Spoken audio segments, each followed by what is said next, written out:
आज हम पूर्णिया में थे, हम अपनी गाड़ी डायरेक्ट हम सफ़र से आए तो पूर्णिया चले गए, तो वहाँ पर हम अपनी गाड़ी ठीक करा रहे थे, तो एक सामने एक आदमी बैठा हुआ हमको कह रहा है कि आपका नाम क्या मौलाना। मैंने कहा कि अब्दुल्ला सालिम। बोला अच्छा। खैर वो यूट्यूब वगैरह में देखा होगा तो पहचान गया। बोला मौलाना एक मसला पूछना चाहता हूँ और आप मुझे उम्मीद है कि आप सही से बताएंगे। बोला अगर गुस्से में बीवी को तलाक दे दें तो? गुस्से में हमने कहा कि बिल्कुल हो जाएगी। तलाक में थोड़ी सी डिफरेंसेस है जमात अहले हदीस उनके नज़दीक में और हमारे अइम्मा किराम थोड़ा सा डिफरेंट है, वरना सारे लोगों का, जमहूर उलमा का, तमाम के तमाम सलफ़ का एक ही मौक़िफ़ है।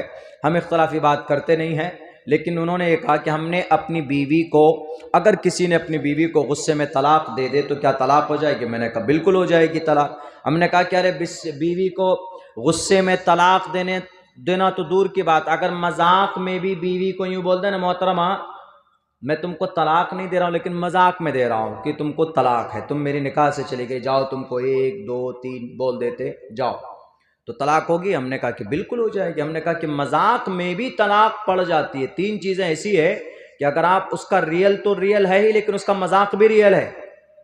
3 क्या क्या है? एक निकाह है और एक तलाक है और एक अक़्द मज़ारबत है। निकाह का मतलब यानी निकाह में भी अगर कोई बालिग लड़की है, मुस्लिम है, कोई बालिग लड़का है, सड़क के किनारे कहीं पर एक दूसरे के हाथ पकड़ कर बोल रहा है आज से you will be my life partner, will you accept me? आज से आप मेरी मोहतरमा हो, क्या आपको कबूल है? वो बोल रही हाँ आप मुझे कबूल हैं, आज से आप मेरे शौहर हैं, क्या आपको कबूल है? उनको लड़की भी उनको एक्सेप्ट करती है और लड़का भी कबूल करता है, तो क्या ये निकाह हो जाएगा? मजाक मजाक में हो रहा है। वहां पर एक थर्ड पर्सन है जो चाय बेच रहा है, वो देख भी रहा है कि अरे ये क्या कर रहे हैं दोनों हाथ पकड़कर, ये अबिल तो कबिल तो कर रहे हैं लग रहा, देख रहा है वो सब, यानी बतौर गवाह सब मजाक में हो रहा है। तो क्या निकाह हो जाएगा? निकाह हो जाएगा वहां पे। इसीलिए बोलते हैं ना कि जब मियां बीबी राजी तो क्या करे काजी, ये इसी के लिए है। यानी अगर कोई काजी भी नहीं है, माँ बाप भी नहीं है, कोई नहीं है रिश्तेदार, जंगल में है, लड़की लड़का ने एक दूसरे को कबूल कर लिया, हिजाब कबूल हो गया और एक आदमी वहां पर गवाह है, एक आदमी, तो निकाह होगा, निकाह हो जाएगा। लेकिन इसका मतलब नहीं कल से जाकर पकड़कर हाथ पकड़ किसी को कबील तो करना। इतने चप्पल पड़ेंगे कि सर में एक भी बाल नहीं रहेगा। सिस्टम के खिलाफ है, समाज के खिलाफ। इससे यह बताना मकसूद है शरीयत को कि निकाह बहुत आसान है, जितना आज भारी कर दिया गया है ना। बाज़ाब्ता आप तो लिस्ट में लिखा जाएगा, निकाहनामे में लिखिए, महर के साथ लिखते हैं ना कि महर कितना है, वो भी लिखते हैं ना। अब लिखा जाएगा कि भाई कौन सी गाड़ी दी है, खपाची दी कि पल्सर दी। रिश्ता तय होता है, उसके बाद डायरेक्ट गाड़ी की बात आती है और कुछ नहीं। गाड़ी कौन सी ले रहे हैं? पल्सर ले रहे हैं, खपाची ले रहे हैं, बुलेट ले रहे हैं, यही हो रहा है। कर्जा ले लेकर, मेरे स्कूल के अंदर में एक मजदूर आता है बेचारा, बोला क्या हजरत सारी बेटियों का कर चुका हूं, लास्ट बेटी बाकी है, जहां रिश्ता करना चाहता हूं उनका डिमांड था क्या? अपाची गाड़ी। बोला जिंदगी में कभी लोन नहीं लिया, मजबूरन हमको बंधन लोन लेना पड़ा 50,000 का। सब कुछ लेने के बावजूद रिश्ते वाले भाग गए। बताइए इस समाज का बेड़ा गर्क होगा कि नहीं होगा? तालीम की सख्त ज़रूरत है। तो उन्होंने हमसे यही पूछा कि मौलाना क्या है, कैसे है समाज के अंदर? अब वही बीवी को तलाक दे दी, लेकिन वहाँ क्या लिखा है? तलाक हो गई। वहाँ पर एक साहब ने लिखा ये तलाक नहीं हुई है, मियाँ बीवी रह सकते हैं दोनों साथ में। शरीयत का मजाक, खिलवाड़। फौरन हमने 3-4 जगह पर उस मैसेज को फॉरवर्ड किया, सबने कहा कि नाजायज और हराम है, हराम है, हराम है, बीवी के साथ रह नहीं सकता। जो निज़ाम है, जो प्रोसेस होगा अब आगे यहां से उसको फॉलो करना होगा। हमारे हिंदू धर्म में ऐसा नहीं है। हिंदू धर्म के अंदर अगर कोई किसी एक पूजा पर एक मंत्र पढ़ता है, अगर उसको कोई गलत पढ़ दे तो कोई दूसरा आदमी बताने वाला नहीं होगा। क्यों? क्योंकि वो मंत्र पूरे 50 लाख आदमियों में या 50,000 आदमियों में गुरु को ही पता होता है और वो ब्राह्मण होगा गुरु। इस्लाम में ऐसा नहीं है। इस्लाम में सूरह फातिहा अगर कोई एक मुसलमान गलत पढ़ेगा तो 10 मुसलमान टोकने वाले होंगे क्योंकि उनको याद है 10 मुसलमान इसके अंदर अपने धार्मिक किताबों को पढ़ने की आज़ादी होती, जो कि हिंदू धर्म के अंदर नहीं है। इसलिए मैं खुले लफ्जों में अदब के साथ बेखौफ होकर यह वाजे कर देना चाहता हूं कि शंबल गराम गुख्य सबराह मनय सगहा तमन भवने विष्णु यशा कल की प्रादुर्भविष्यति में जो लफ्ज शंबल है यह मुरादाबाद वाला संबल नहीं है। यह अंतिम अवतार का शंबल गराम का मतलब अमन की जगह, अमन वाली जगह, अमन वाली विलेज को कहा गया है, जो पुराणों के अंदर मौजूद है। अगर यकीन नहीं होता अब्दुल्ला सालिम की बात अगर झूठ लगती है तो चले जाओ Hindu Banaras university that is located in Banaras. वहां का एक संस्कृत का प्रोफेसर जिसने संस्कृत के अंदर एमए की हुई, जिसका नाम डॉक्टर एमए श्रीवास्तव, वो इस मंत्र का तर्जमा करते हुए इसकी व्याख्या करते और वो साफ लफ्जों में लिखते हैं कि इस मंत्र से शंबल गराम से मुराद मुरादाबाद वाले संबल नहीं है, बल्कि इससे मुराद मक्कतुल मुकर्रमा है, काबतुल्लाह है, शहर मक्का है, और वहां पर अल्लाह के नबी अलैहिस्सलातु वस्सलाम आ चुके हैं। ये पूरा मंत्र अगर किसी पर फिट आता है तो मोहम्मद रसूलुल्लाह सल्लल्लाहु अलैहि वसल्लम पर फिट आता। जब नबी के लिए गाना सुनना जायज नहीं है, गाना बजाना जायज नहीं है, तो तुम्हारे लिए कैसे हो सकता है 1458 साल बाद में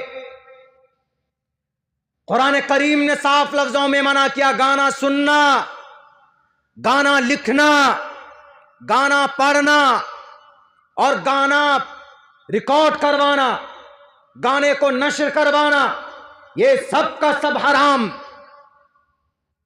उठाओ सूरे लुकमान 21वें पारे के अंदर है आयत, वाज़े लफ्जों में इशारा करती बताती वमिनन्नास मन यश्तरी लहवल हदीस लियुज़िल्ला अन सबीलिल्लाह। लहवल हदीस से मुराद गाना है।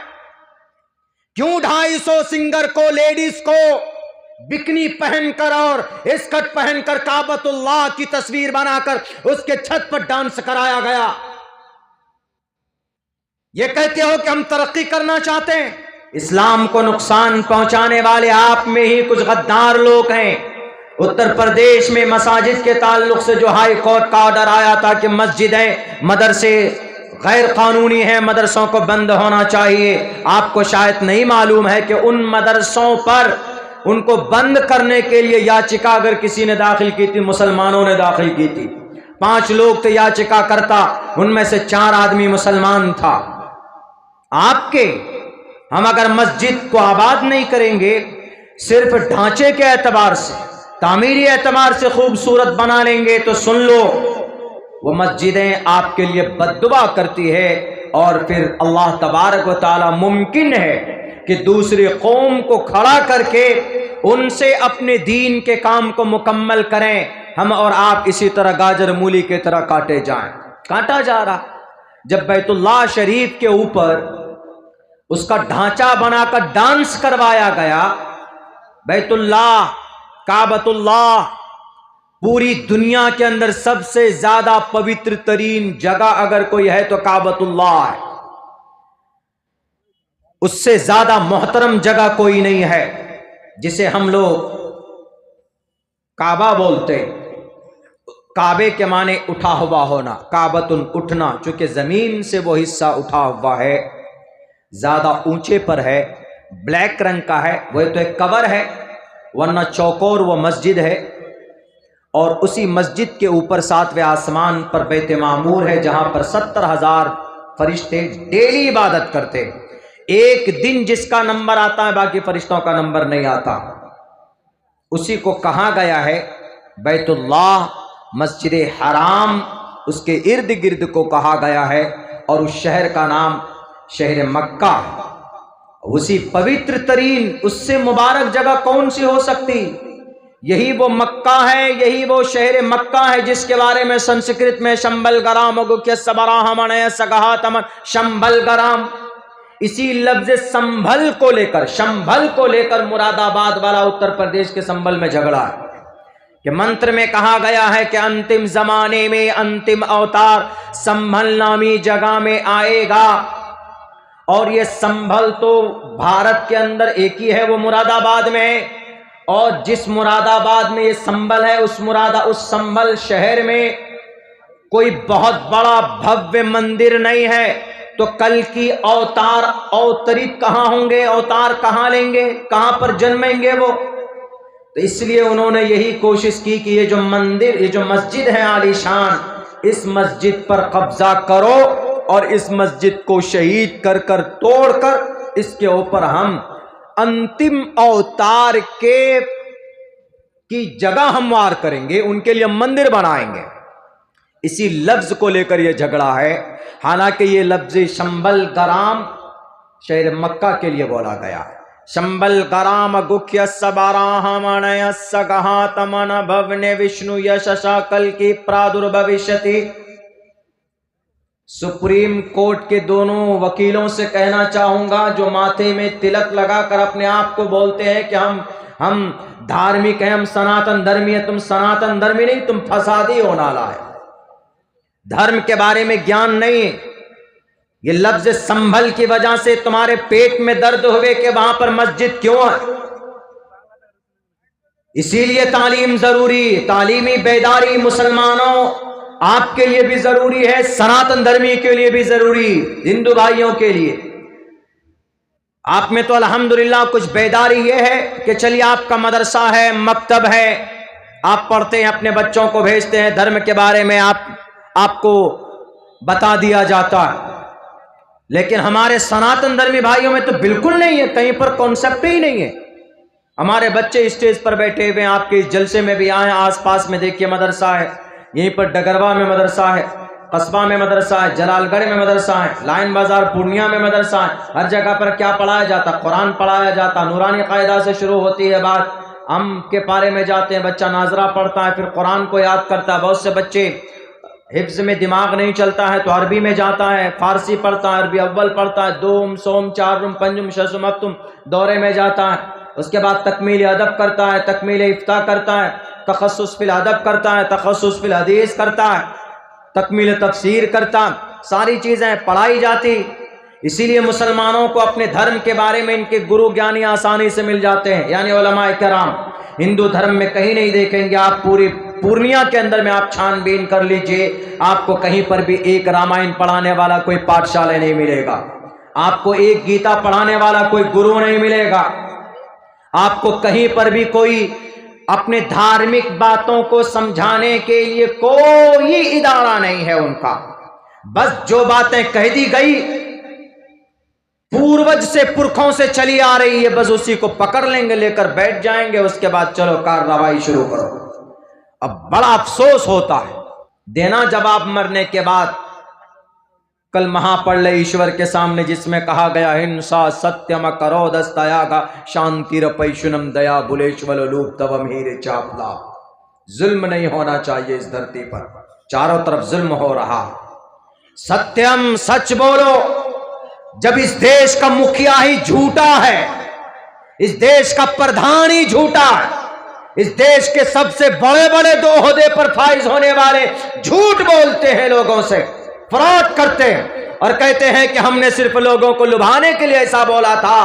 कहना श्री कृष्ण जी को जब महापल्ले में बंदर की तरह डंडा पड़ेगा ना, उस वक्त कहना कृष्ण जी गलती हो गई।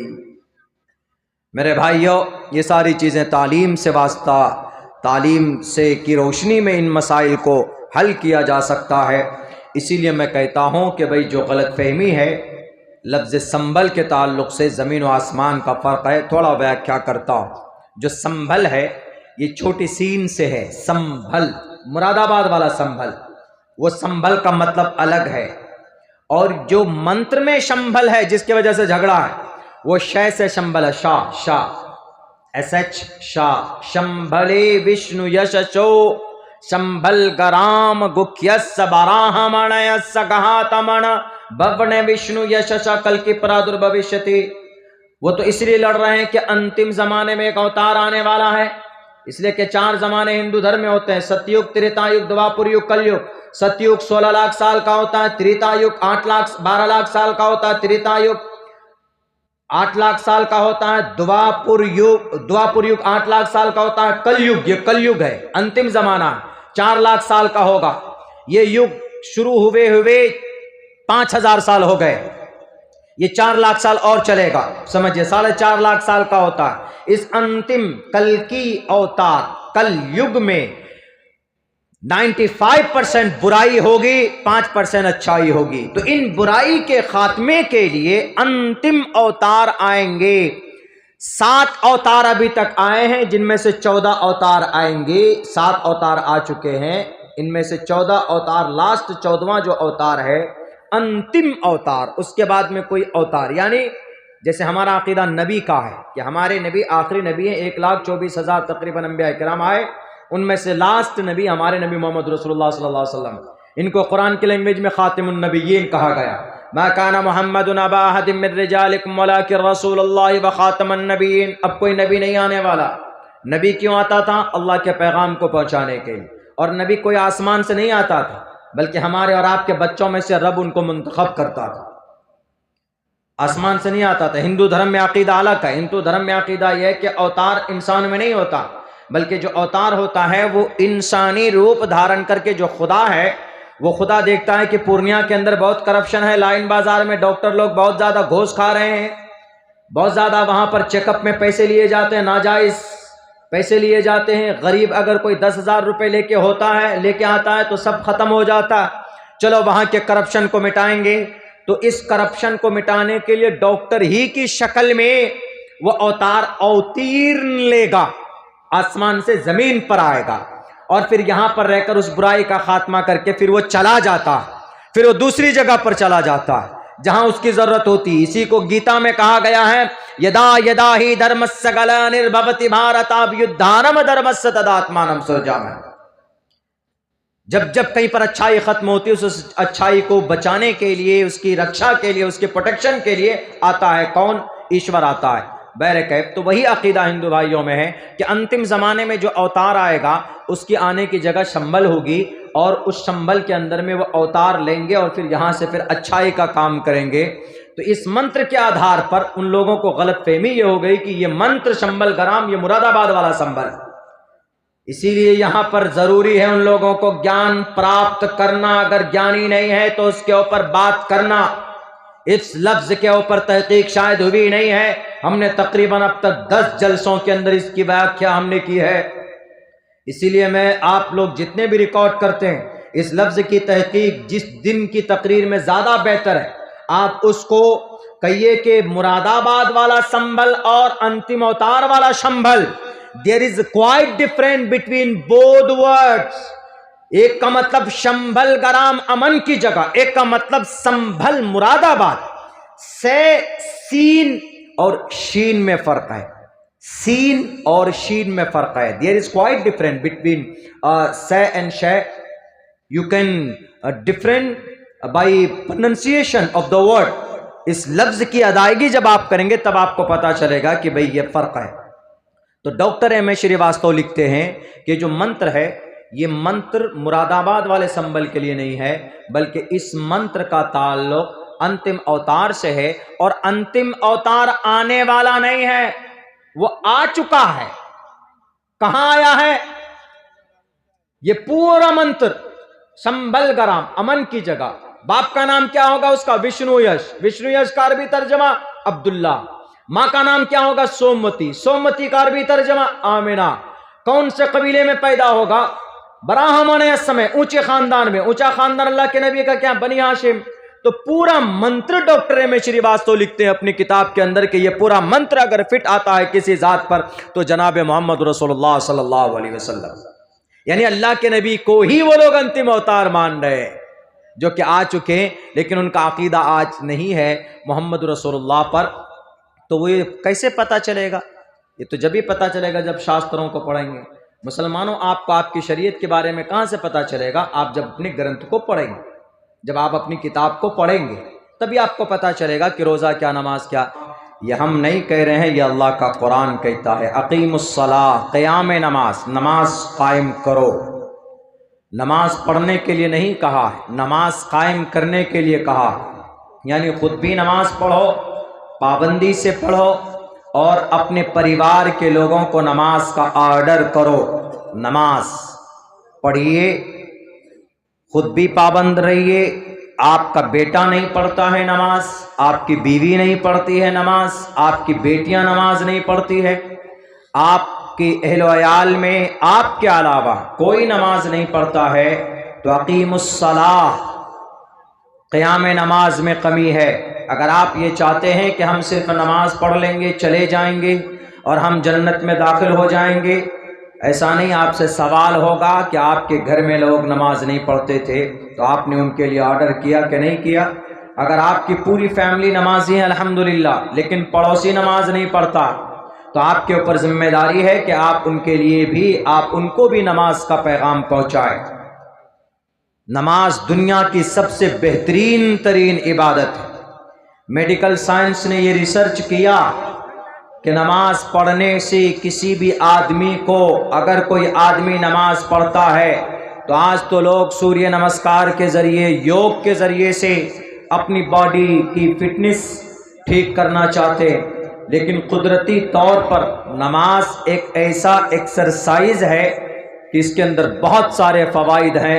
आप मेडिकल साइंस की सर्वे और उनकी रिसर्च रिपोर्ट पढ़िए तो आपको पता चलेगा कि अल्लाह तबारक व ताला ने नमाज के अंदर दुनियावी एतबार से कितने सारे फ़ायदे रखे। यहाँ तक कि हम लोग टोपी ओढ़ते, टोपी का फ़ायदा है।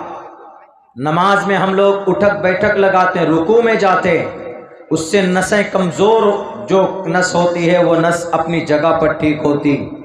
आप जब सजदे में जाते तो उससे बॉडी के अंदर, दिमाग के अंदर ब्लड का सर्कुलेशन पहुंचता। बॉडी और ब्लड का, बॉडी के अंदर ब्लड फ्लो तेज होती है, उसकी रफ्तार तेज होती है। अगर आदमी की जिस्म के अंदर कहीं पर खून कम पहुंचता है तो सजदे में जाने की वजह से पैर से लेकर सर तक, चूँकि आदमी पूरे दिन बैठा रहता है, खड़ा रहता है, तो उसके ब्लड उसके पैरों में आकर जमा हो जाते हैं, कमर से नीचे के हिस्से में, और फिर जाकर सर में दर्द और बीमारी पैदा होती, आदमी परेशान होता है। लेकिन जब वही बंदा 5 वक्त नमाज पढ़ेगा, सर को झुकाएगा, एंड टू बो देयर हेड, अपने सर को झुकाएगा, जमीन पे टिकाएगा, तो जो बॉडी के अंदर जो ब्लड नीचे जमा हुआ था वो पूरा का पूरा दिमाग में और सर पर पहुंचता है। उसका सर का दर्द अगर कभी ख़त्म नहीं होता है तो डॉक्टर से पूछिए कि वो आपको कैसा एक्सरसाइज बताता। वो आपको यही कहेगा कि सर नीचे कर लो, पैर किसी तरह ऊपर करो, तो ताकि ब्लड जो तुम्हारे पैरों में जमे हुए हैं वो सारा का सारा खून तुम्हारे दिमाग तक पहुंचेगा, तो तुम्हारा सर का दर्द भी कम होगा और तुमको बरसों की जो बीमारी है दर्द की वो भी दूर हो जाएगी। ये इस नमाज का फ़ायदा है। ये नमाज सिर्फ इबादत नहीं है, हम लोग तो अल्हम्दुलिल्लाह इबादत समझ कर करते हैं। जो लोग नमाज नहीं पढ़ते हैं उनके लिए तो खैर बड़ी वईद है, ख़तरनाक वईद है। मन तरक अस्सलात मुतअम्मिदन फ़क़द कफ़र, जानबूझकर नमाज छोड़ने वाला कुफ्र के दरवाजे तक पहुँच जाता है। सैकड़ों मुसलमान नमाज छोड़ता है और इसी नमाज छोड़ने के पादाश में हमारी मस्जिदें शहीद की जाती।